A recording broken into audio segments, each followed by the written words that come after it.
একসময় ৩০০ টাকা বেতনে খাবারের দোকানে একজন কাজ করতেন। তার বাড়িটা আগে দেখুন, তারপর বলছি কার কথা বলছি। এই দেখুন, পেল্লাই বাড়ি, বিপুল সম্পত্তি, কার কাটোয়ার মতো জায়গায় ৩টে বাড়ি।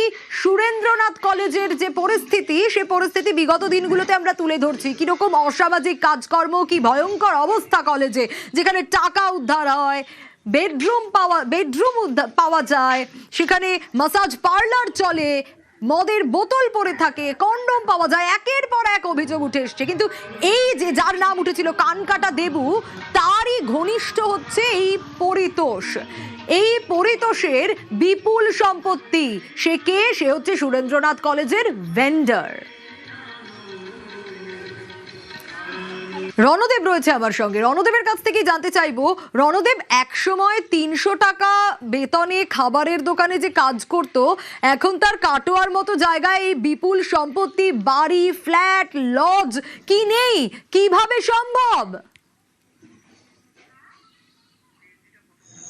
হ্যাঁ দেখো, তুমি যেমন বলছো সেই রকমই এই প্রশ্নটা কিন্তু গ্রামবাসীদের থেকে শুরু করে প্রতিবেশী সকলেই বলছেন যে ও যে কলকাতায় কি কাজ করতো কেউ জানে না, কিন্তু ওর এই দিনের পর দিন গত 10 বছর ধরে ও এলাকায় অনেক ধান জমি, কৃষি জমি কিনেছে এবং 3টে বাড়ি, গ্রামেই 3টে বাড়ি, পেল্লায় বাড়ি করেছে, 2টো বাড়ি কিনেছে, একটা লজ এখনো নির্মীয়মান, যার আনুমানিক খরচা হচ্ছে কয়েক কোটি টাকা, এবং কোন্নগরে ফ্ল্যাট আছে। এবং এক সময় 300 টাকা মজুরিতে মাসে ও খাবারের দোকানে কাজ করতো, সেটা পরিতোষের বাবা এবং মা উভয়ই স্বীকার করছে। এবং ছেলে খুব কষ্ট করে বড় হয়েছে, দাঁড়িয়েছে, কিন্তু ছেলে যে কোনো অনৈতিক কাজ করছে কি না সে প্রশ্নের জবাবে পরিতোষের বাবা পাঁচকড়ি দত্ত বলেন যে না, ছেলে কোনো অনৈতিক কাজ করে না, আমি মাঝে মধ্যে জিজ্ঞাসা করেছি। কিন্তু এলাকায় অনেক দান ধ্যান করেছেন, অনেকের মেয়ের বিয়ে দেওয়ার জন্য টাকা দান করেছে, শিব মন্দির, গ্রামের শিব মন্দিরের সামনে নাট মন্দির করে দিয়েছে, ব্রহ্মা মন্দির করে দিয়েছে। কিন্তু পরিতোষের যে আয়ের উৎস, এই নিয়ে কিন্তু এলাকাবাসীর কিন্তু সন্দেহ আছে এবং সেটা প্রশ্নচিহ্ন দেখা দিয়েছে।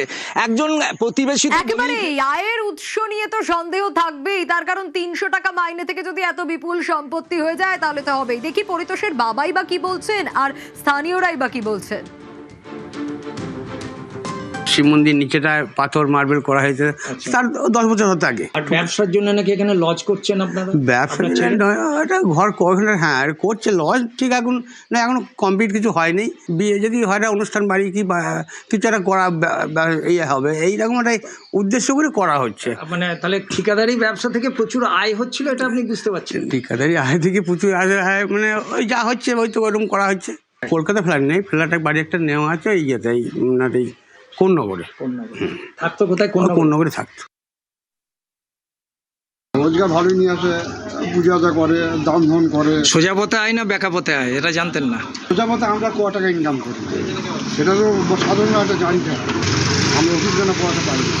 আর অল্প বাড়ি গাড়ি লজ অনেক কিছু হচ্ছে। ওদের লজ করেছে শুনলাম। হ্যাঁ, লজ করে যখন বাড়ি কিনেছে, তাই তো দেখছি, এইটাই দেখছেন। মা লক্ষ্মী একবারে উপচে পড়েছে। হ্যাঁ, মা লক্ষ্মী একবার প্রচুর দিয়ে দিয়েছে।